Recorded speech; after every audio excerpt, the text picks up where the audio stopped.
reiškia konstitucija? Nežinau. Tai yra gal mūsų šalies įstatymų rinkinys. Įrankis, kaip galime kurti valstybę.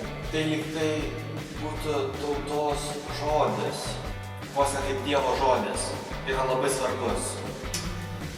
Žinai, kai parsisinti žaidimą į kompą ir tu jį atsidarai, tai tenai atsidaro toksai langas su įvairiais mygtukais ir įvairiom parinktim.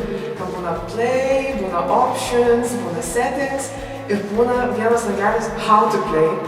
Tai man atrodo, kad konstitucija yra tas langelis how to play, kur tave supažindina.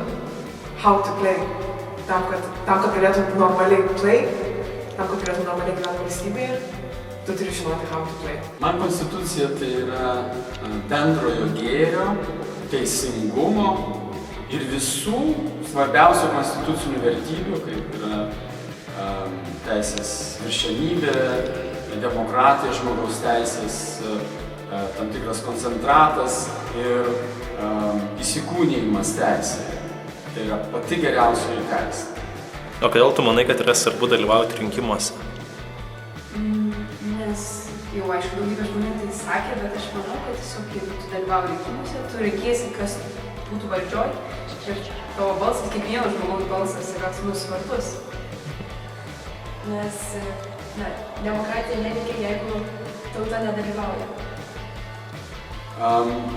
Rinkimai, kaip apskritai demokratija, yra, kaip minėjau, vienas svarbiausių konstitucijos vertybių. Be rinkimų ir ypatingai be demokratinių rinkimų neįmanoma turėti demokratišką valstybę, neįmanoma turėti apskritai konstitucijos. Tai reiškia, kad konstitucija be rinkimų ir be demokratijos įgyvenimo paprasčiausiai neveiktų. Jeigu mes norim, kad konstitucija iš tikrųjų būtų ne knygoje ir padėta lentynoje, bet jinai realiai gyvuotų, gyventų visuomenėje, tai mes turim jos laikytis ir visų pirma užtikrinti demokratiją per rinkimus.